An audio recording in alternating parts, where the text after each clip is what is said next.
welcome you back to Real Talk with Reggie. And we're going to continue our talk, and we want to touch more on the trust. Okay, trust is very important. There's a lot of things that can be done with a trust that could be put into a trust. So, my question is, Alfonso, is how does a living trust help avoid probate, and why is it beneficial? And people, when they think trust, they just think for the wealthy. That's right. But I always That's right. have this saying, it's not how much you make, it's how much you keep. That's right. Okay. Absolutely. So can you expound on that to Sure. inform our viewers? Sure. So, some of the terminology Mm, is misleading. Mm-hmm. I can think of a time many years ago, if someone were to say the words trust Mm-hmm. or, discuss, a trust, Mm-hmm. I would immediately think trust fund. Mm-hmm. I would immediately think, wealthy people Mm-hmm. setting up $1 million trust funds for Mm-hmm. their children and Mm-hmm. so forth. Mm-hmm. And that's not what we're discussing here. We're Right. discussing what's called a living trust or revocable trust in Mm-hmm. terms of estate planning. Mm-hmm. So there's a revocable trust and Mm-hmm. there's an irrevocable trust. Touch into that And they briefly though, because that's another segment within yeah, they itself. serve very different purposes. But I will tell you, they're both relevant. Mm-hmm. An irrevocable trust is a trust that you may establish that you do not and will not have control over once it's established. Mm-hmm. Okay. If it's an irrevocable trust, that means you cannot change it. You don't have the power to move things in and out of it once it's established. Mm-hmm. But there are reasons to establish an irrevocable trust. And I will tell you, one of them is to counter the Medicaid Recovery Act. Mm. So, with respect to the Medicaid Recovery Act, just to Right. give you a little bit of history on it, Right.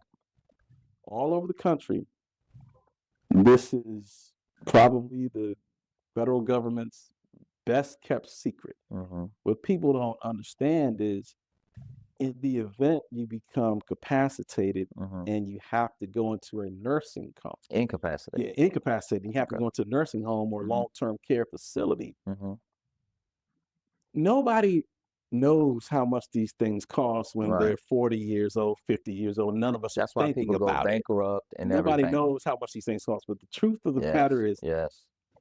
a decent long-term care facility Mm-hmm. or nursing home costs on average $8, $10, $12,000 a month. I have a friend now who's going through it, and he's paying $4,000 a week. Right. So Yeah. so let me explain to you what's happening. So Mm-hmm.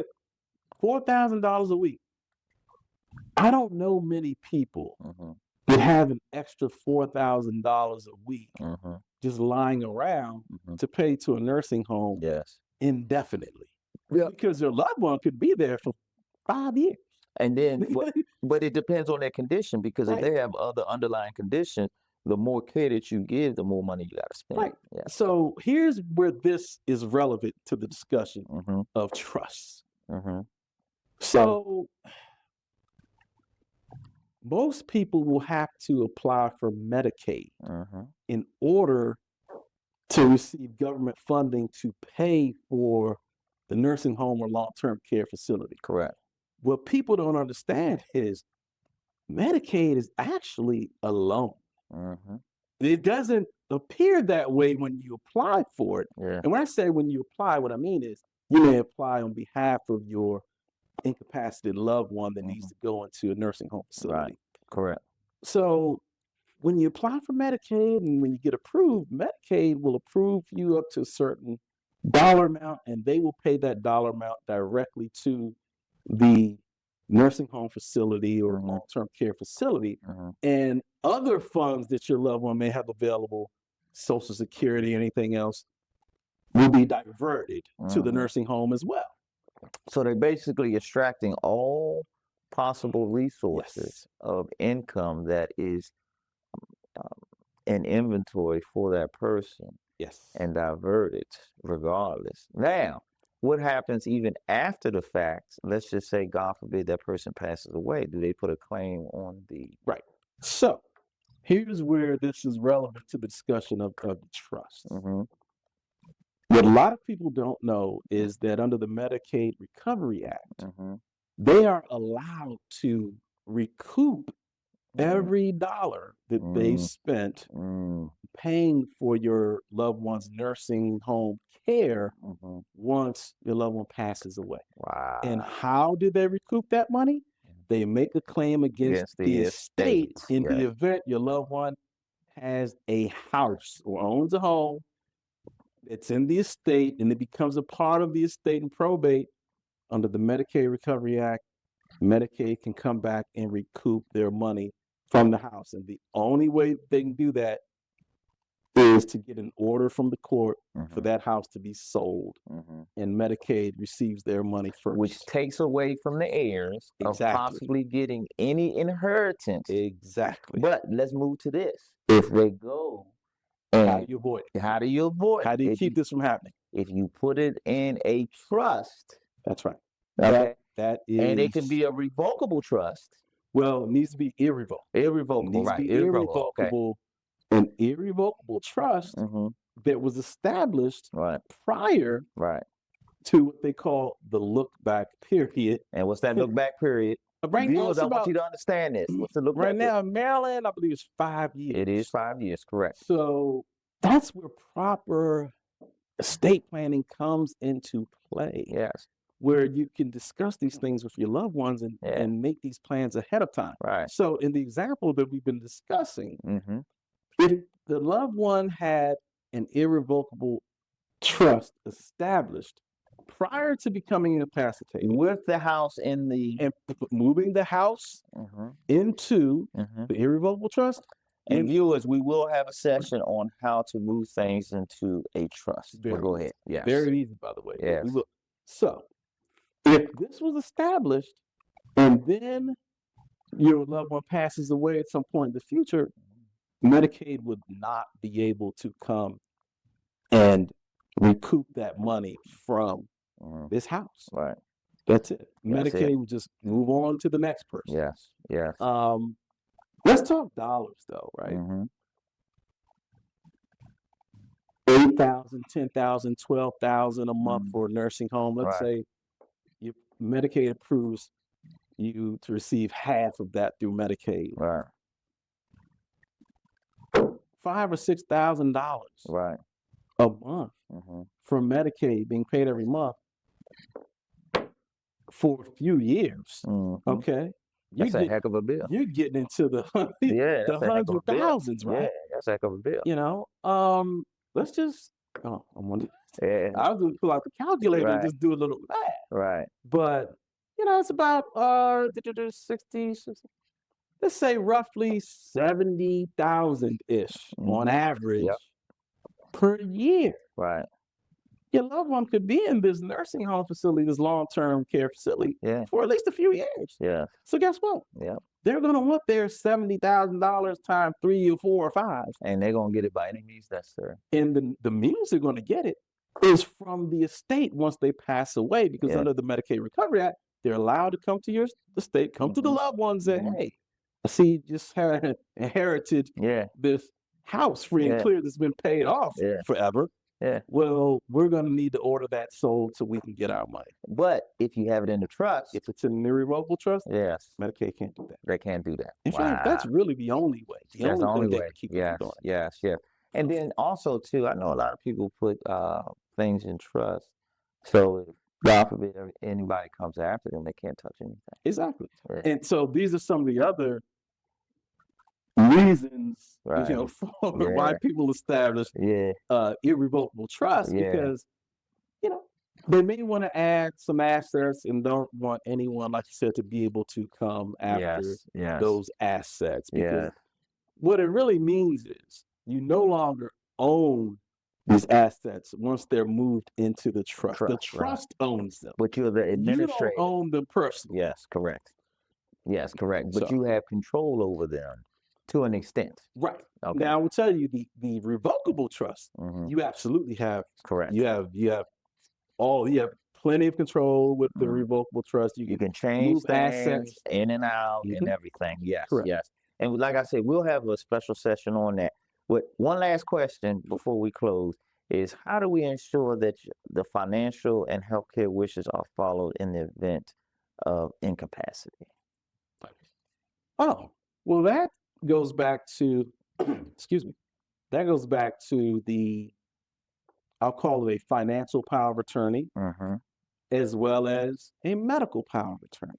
There are Mm-hmm. different names used.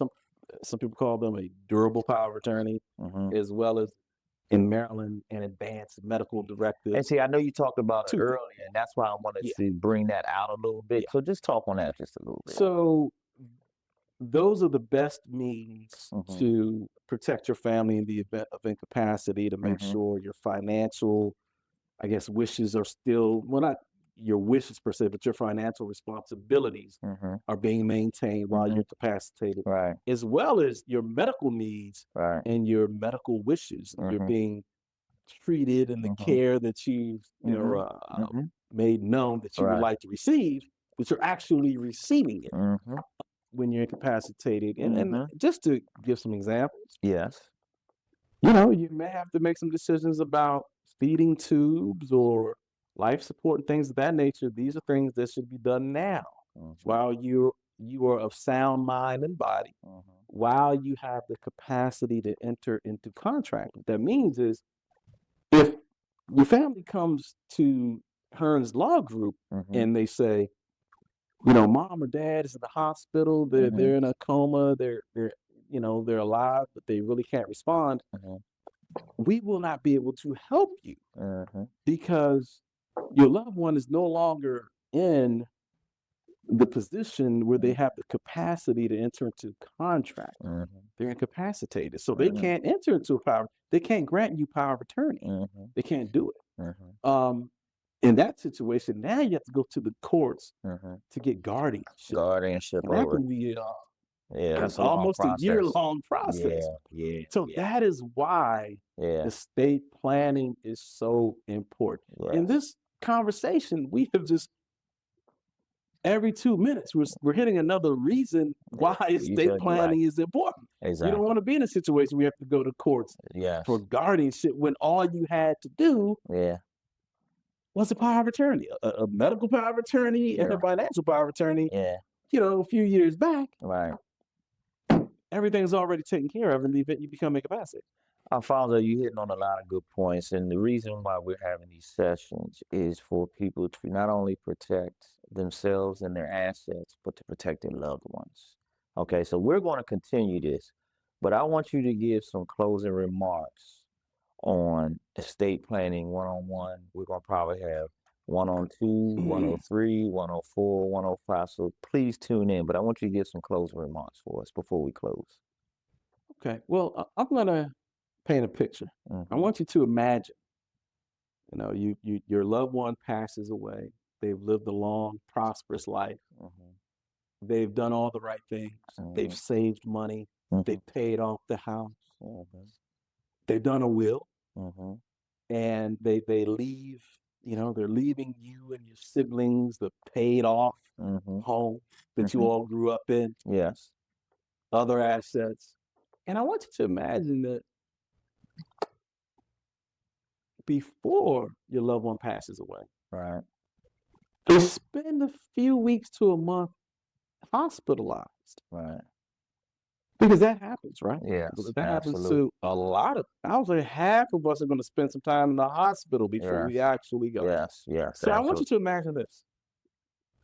That hospital bill is $150,000. Mm-hmm.